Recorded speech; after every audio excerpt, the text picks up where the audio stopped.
Now we will see the detailed anatomy of the testis. But before studying detailed anatomy of testis, I would like to mention few terms such as orchidectomy. What is the meaning of orchidectomy? It means surgical removal of the testis. If any problem occur, we remove testis surgically. Then a term anorchism. N means absent. Orchi means testis. ये mention रखना है, हमेशा याद रखना है. Orchi means testis.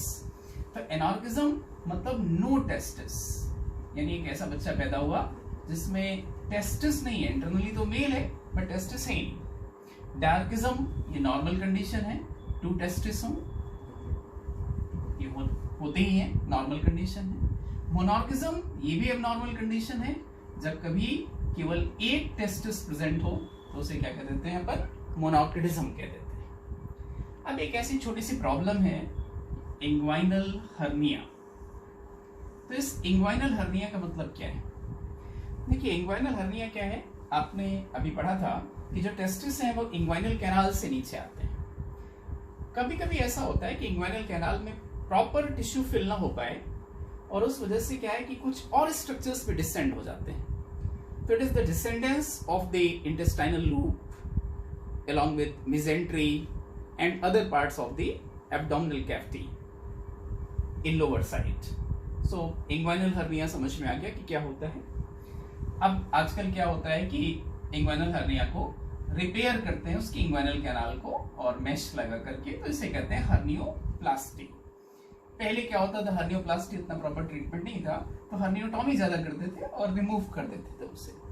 But आजकल ज्यादा common क्या है, hernioplasty, medical point of view से. ठीक है, तो ये कुछ जनरल पॉइंट्स थे. अब अपने को स्टडी करना है कि ये टेस्टिस क्या है, इसका स्ट्रक्चर क्या है. तो पता है अपने को कि टेस्टिस में अपन ने पहले स्टडी किया था कि एक आउटर मोस्ट लेयर है, और उस आउटर मोस्ट लेयर को क्या कहते हैं, ट्यूनिका वजाइनलिस. याद रखना है ये जो ट्यूनिका वजाइनलिस है ये एक्चुअली पेरिटोनियल लेयर है.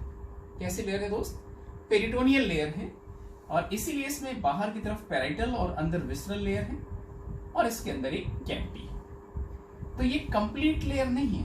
आप अगर देखोगे ध्यान से तो ये काफी सारा पोर्शन इसमें छूटा हुआ है. तो ये इस साइड में यहाँ पर एब्सेंट है. क्यों एब्सेंट है, वो रीजन आपको समझ में आ गया होगा. इधर वो स्ट्रक्चर्स हैं जैसे वासा एफरेंशिया, इनको ले जाने के लिए, परफोरेशन के लिए आर्टरीज, वेन्स, नर्व्स, वो सब यहीं से एंटर करेंगे. इस वजह से ये कंप्लीट नहीं होती है. अब the second layer is what? It is second layer is tunica albuginea. This is tunica albuginea. What is tunica albuginea?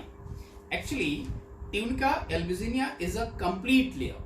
Tunica albuginea is a complete layer.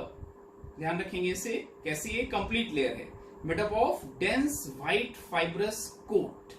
कैसे बनी है, dense white fibrous coat covering the testis all around. आप समझ पा रहे हैं, covering the testis all around. ये मैंने ग्रीन कलर से मेंशन किया है, समझ में आ रहा है, covering the testis all around. तो डिफरेंस समझ में आया. ये पूरा कवर नहीं करती है, कौन, ट्यूनिका वैजिनलिस. कौन पूरा कवर कर रही है, तो अपन ध्यान रखेंगे, इट इज ट्यूनिका एल्ब्यूजिनिया. किससे बनी है ट्यूनिका एल्ब्यूजिनिया, तो अपना आंसर क्या आ जाएगा, व्हाइट फाइब्रस कनेक्टिव टिश्यू से. इसका जो पोस्टीरियर बॉर्डर है ट्यूनिका एल्ब्यूजिनिया का, वो थिक होकर के मीडिया स्टाइनम टेस्टिस बना देता है. क्या बना देता है, मीडिया स्टाइनम टेस्टिस. तो एक टर्म है मीडिया स्टाइनम टेस्टिस, जो कि थिक पोर्शन है, थिक पोस्टीरियर पोर्शन है. किसका, थिक पोस्टीरियर पोर्शन है. तो अपना आंसर क्या रहेगा, ट्यूनिका एल्ब्यूजिनिया का. इसलिए मोस्ट ऑफ द क्वेश्चंस जो हमारे पूछते हैं उसमें ट्यूनिका वैजिनलिस के बारे में नहीं पूछते हैं, ट्यूनिका एल्ब्यूजिनिया ज्यादा पूछते हैं नीट के पॉइंट ऑफ व्यू से, क्योंकि ये कंप्लीट कवरिंग है, जबकि ट्यूनिका वैजिनलिस कैसी है, इनकम्प्लीट कवरिंग है. अब एक थर्ड कवरिंग है जो आप मेंशन कर रहे हैं, जो मैं आपको मेंशन किया हूं, वो क्या है, ट्यूनिका वेस्कुलोसा. कौन सी कवरिंग है, tunica vasculosa. What is tunica vasculosa? अगर आपसे क्वेश्चन पूछे कि ट्यूनिका वेस्कुलोसा क्या है, तो अपना आंसर रहेगा कि इट इज द मोस्ट, या it is the inner most vascular coat of the testis lining testicular lobule. What I'm saying? Lining testicular lobule. Red colour से मेंशन है, याद रखेंगे.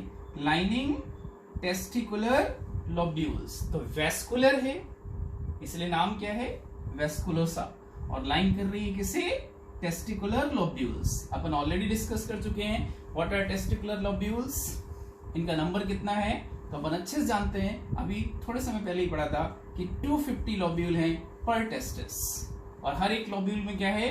1 to 3 सेमनिफरस ट्यूब्यूल्स.